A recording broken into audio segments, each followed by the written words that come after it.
తాకట్లో ఉన్న మీ బంగారాన్ని విడిపించి ఆ రోజు ఆన్లైన్ రేటుకి కొంటాం. Sharma gold company. ఇలా కాంగ్రెస్ వాళ్ళకు ఓటేస్తే ఇలా ఏం చేశారు మీరు? ఎన్నికల ముందు గిట్నేచ్చా కాంగ్రెస్ వాళ్ళు.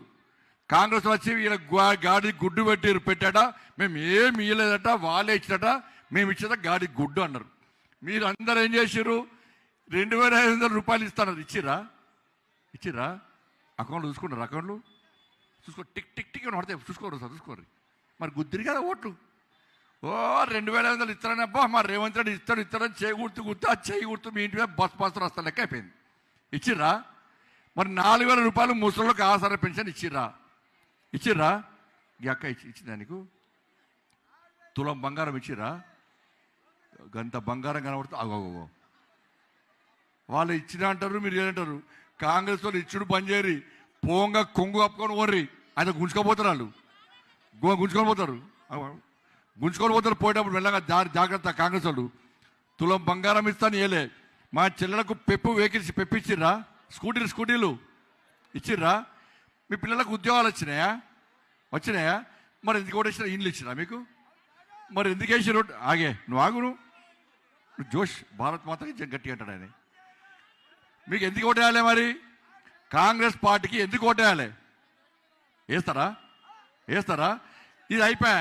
గ్రామ పంచాయతీలల్లా 2 సంవత్సరాలేక ఇవాళ ఈ కాంగ్రెస్ పార్టీ ప్రభుత్వం వచ్చి 2 సంవత్సరాలే ఒక్క పైసా ఇచ్చిందా? ఒక్క పైసా అడుగురు. ఇవాళ కాంగ్రెస్ వాళ్ళు వస్తే ఈ హుజరాబాద్ మున్సిపాలిటీకి ఒక్క పైసా ఇచ్చిరా అడుగురు. ఒకసారి ఇస్తేనే ఒట్టేస్తాడా? ఇవాళ తీసుకొచ్చిన పైసలు మొత్తం ఇలా మేము తీసుకొస్తే ఇలా వాళ్ళు కొబ్బరికాయలు కొట్టి ఇలా జల్సాలు చేసారు. బీఆర్ఎస్ పార్టీలో ఏం చేయలేని చెప్పి వాళ్ళని ఇంట్లో కూర్చొని పెడితే వీళ్ళు మనకు దాపరించి ఒక్క పైసా ఇవ్వకుండా ఏ విధంగా మోసం చేసినా ఒక్కసారి ఆలోచించండి అక్క. ఇలా పైసలు తీసుకొచ్చింది మేము కాబట్టి ఇలా మున్సిపాలిటీ ఇలా ఇక్కడ మినీ ట్యాంక్ బండ్ ఉంది, దాన్ని అట్నే పెట్టిరు. దాన్ని అట్నే పెట్టిరు. ఇవాళ ఇక్కడ స్టేడియం శాంక్షన్ అయింది. నేను ఎంపీ అయినాక మన సెకండ్ టైం ఎంపీ అయినాక నేను రివ్యూ చేసిన. ఈడ స్టేడియం 10 కోట్ల రూపాయలతో స్టేడియం శాంక్షన్ అయిన తర్వాత నేను కాంట్రాక్టర్ని పిలిచి ఈ పనులు ప్రారంభించు అని చెప్పిన తర్వాత ఇవాళ కాంగ్రెస్ వాళ్ళు పోయి ఆ స్టేడియంను క్యాన్సిల్ చేశారు. ఈడ స్టేడియం ఉందని చెప్పి నేను హుజరాబాద్లో పైసలు ఇప్పించిన, జమ్మికుంటలో ఇప్పించిన పైసలు. జమ్మికుంటలో పైసలు ఇప్పించక తీరా చూసరికి ఈడ స్టేడియం క్యాన్సిల్ చేశారు. ఈసారి గెలిపిరాక ఆ టెండర్ను మళ్ళా రీఓపెన్ చేసి మళ్ళా టెండర్ పెట్టించి ఈ హుజరాబాద్లో పిల్లలందరికీ ఇవాళ క్రీడాకారులందరికీ ఉపయోగపడే విధంగా, వాకర్స్ అందరికీ ఉపయోగపడే విధంగా ఇక్కడ మినీ స్టేడియం కట్టే బాధ్యత నాది. నేను చెప్పిన మాట ఎప్పుడు తప్పనక. ఈ మోసపూరితమైన కాంగ్రెస్ వాళ్ళక బీఆర్ఎస్గా మోసపూరితమైన మాటలు మాకు రావు. అందుకే మేము అధికారంగా వస్తలేము. మాకు మోసం చేస్తుంది తెలియదా? కుంపలు ముంచే మాటలు తెలియదా? ఉచిత హామీలు ఇస్తే మా మోడీ గారు ఒప్పుకోరా? మీరు మా మాట అయినరా? వాళ్ళు వచ్చి గాడి గుడి పెట్టి పెన్షన్ అంటే గుద్దిరు ఓటు కదా అయిపోయి. వీళ్ళు ఏమి ఇచ్చిన గాడి గుడ్డి కూడా ఇవ్వలేదు రేవంత్ రెడ్డి సార్. గిన్ని చేస్తే ఇలా బియ్యం ఇచ్చేది మేము అక్కావు, అవునా కదా? రోడ్లకు పైసలు ఇచ్చింది మేము, కమ్యూనిటీలు కట్టింది మేము, అభివృద్ధి చేసేది మేము.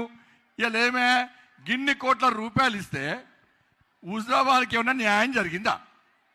హుజరాబాద్ ఏమన్నా అభివృద్ధి జరిగిందా? మరి జరగడం కారణమోలు ఇచ్చటోళ్ళకు ఓటేస్తే అది శాస్త్రం ఉంది కదా, వడ్డించేటోడు మనోడైతే బంతిలో చివరికున్న లడ్డు వస్తుందట.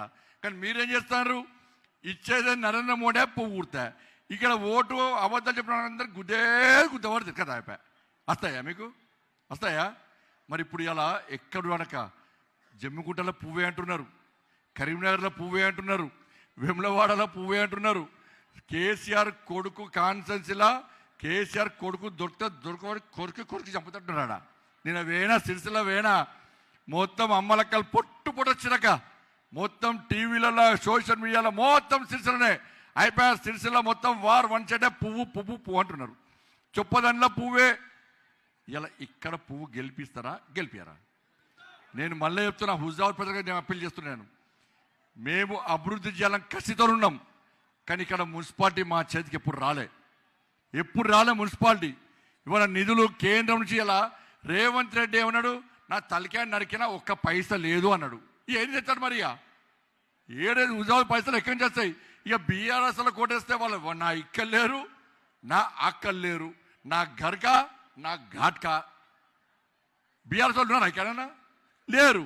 మరి కాంగ్రెస్ వాళ్ళు ముఖ్యమంత్రి పైసలు ఇవ్వంటున్నాడు. మరి ఎవరికి ఓటేయాలి? మీరు హుజాబాద్ అభివృద్ధి చెందాలంటే ఎవరికి ఓటేయాలి? పైసలు మీరు హుజాబాద్లో బీజేపీకి ఓటేస్తే మున్సిపల్ చైర్మన్ మాకు ఇస్తే నేను పోయి మోడీ శబ్దాలు కూర్చొని, సార్ హుజాబాద్లో మున్సిపాలిటీ బీజేపీ గెలిపిస్తే పైసలు ఇస్తాన్నావు కదా, ఇప్పుడు గెలిపించిన హుజాబాద్ వాళ్ళు ఇప్పుడు పైసలు ఇస్తారని చెప్పి బల్లా గుద్ది అడిగి తీసుకొచ్చే అవకాశం మాకు మాత్రమే ఉంది.